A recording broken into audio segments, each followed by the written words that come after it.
When I'm cutting up a felled tree for firewood, I usually do it in two steps. The first step is I use a machete and I take off all of the smaller branches. I kind of decide which are going to be pieces of firewood and which are going to be scrap by whether or not I can take it off with a machete. I'm a little bit surprised how few videos there are on YouTube that really show how to use a machete as a tool. I mean, there's ones on how to fight with it. There's all sorts of ones about which is better than another. I like this one because it's right for the job I do. If I was working in a confined situation, then a shorter machete would be better. If I was really using it to chop heavy stuff, a heavier, broad machete would be better. But this one has a nice long swing, and I keep this part of it sharp occasionally. The most important rule about how to cut with a machete is always make sure that where you're cutting there's resistance. If you're trying to cut a branch like this, you don't go down through it like that. You want to go through it diagonally because the longitudinal resistance will help hold it in place, and then all you got to worry about is that it's trying to move down. To help hold it in place, you should grab hold of it and just before you strike, really tighten your grip to hold it there. Of course, if you can do it rather than cutting where the branch isn't supported, you want to do it where it is, like this point here. If you're going through something thicker, you may have to do multiple cuts, so you try to take a V. One slash that way, one slash that way, and that should take out a chip.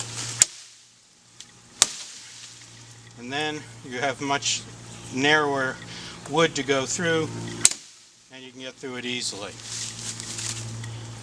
There are several ways to swing a machete, and it makes a difference what you're trying to do. If you're trying to cut through a branch like this, for instance, the best way is to trail your arm or trail the machete through so that as contact is made, it's slicing.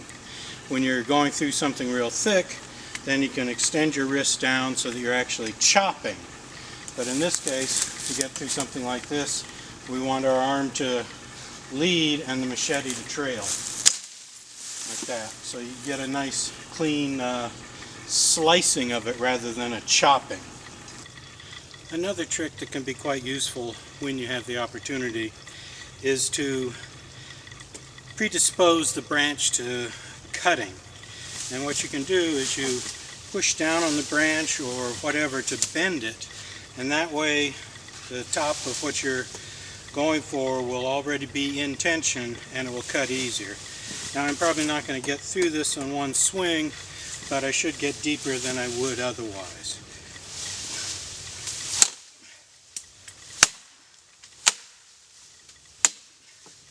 And that's about a 2-inch branch right there. If you have a choice between going this way and going this way is usually better because the blade will tend to travel to end up parallel to the grain. The cut here will just kind of drive you down into the heart of the thing, but a cut out here has a better chance of going through. Now, if you want to take something that's nice and thick like this, you're going to have to do multiple swings, and the key is to try to remove wood. So we do one chop this way and another chop that way to get a chunk out of it. And I'm choosing this point here because when I start with a chainsaw, I'll have one piece of firewood and another piece of firewood. So this is where I want to go.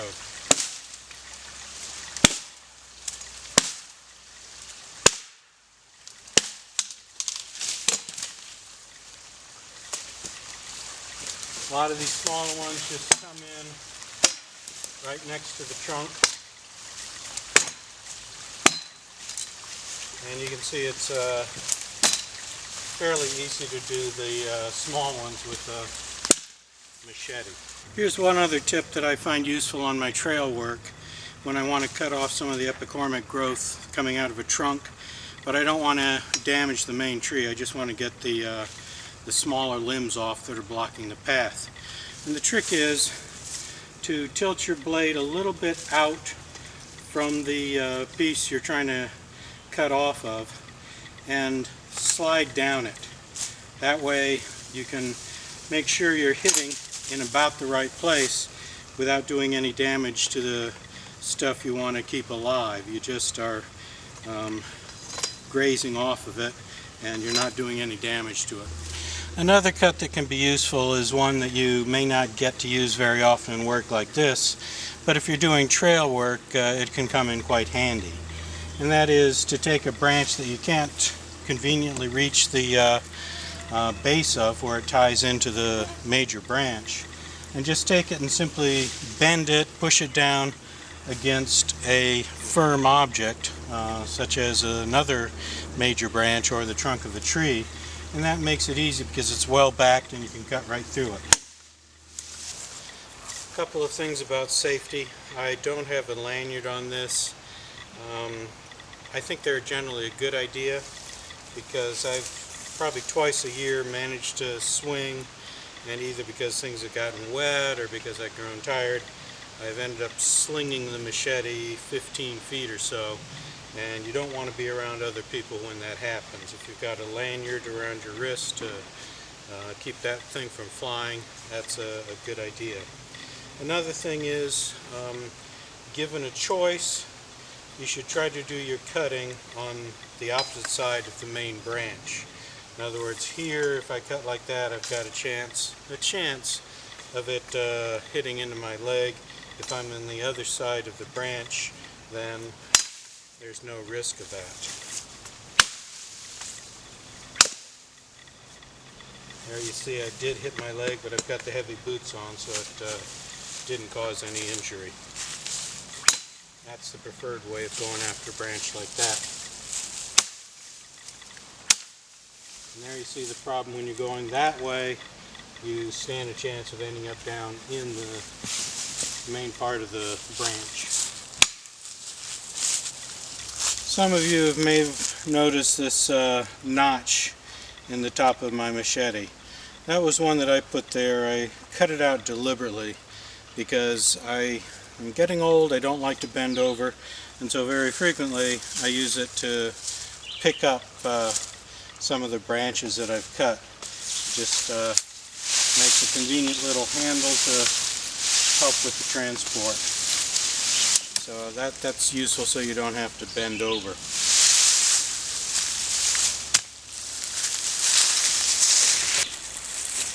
You may also have noticed the gloves I'm wearing. These are lined leather work gloves. They're really for winter work, but when you're using a machete, you tend to get a lot of hard vibration, and having the leather plus the lining on the inside makes it a lot easier in your hands because you don't get that same vibration. The gloves normally would help you just simply with the prevention of blisters, but with the extra lining on it, it cuts down on the vibration problem. Another key consideration in reducing vibrations is where you hit with the machete. If you hit out near the end here, this mass is going to try to continue moving down, and only your hand here will stop it. And so as this flexes down momentarily, it'll send a pulse into your hand, and that will be on the bruising side. If you hit in here, then this mass out here, which has a higher momentum because it's got thicker, it's got more velocity, so a hit here, that's going to try to move the machete in your hand upwards, and that's going to jar your hand. This area here, which you see is just about worn clean, is where I like to hit because it's balanced between the momentum of this and the momentum of this, so all of the shock is really driven into there, and I don't get much vibration here. So it's important to hit well back from the end so that this is really just functioning as a mass, and this is what's doing your cutting. If you cut up in here, that's not good at all. So really the part you got to keep sharp is this area right here.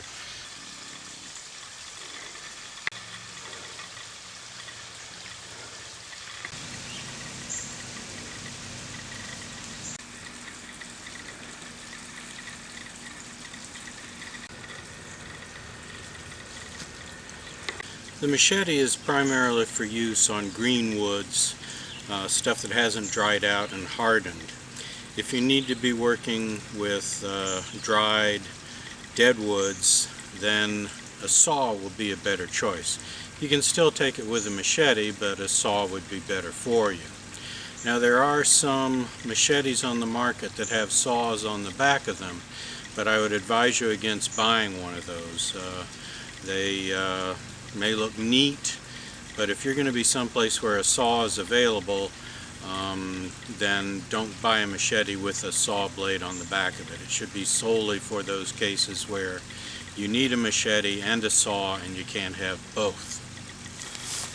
This is a machete that has a saw on the back of it, and as you can see, it has snapped. What happens is these little indentations that are made for the teeth allow a stress concentration to develop at the bottom of the groove.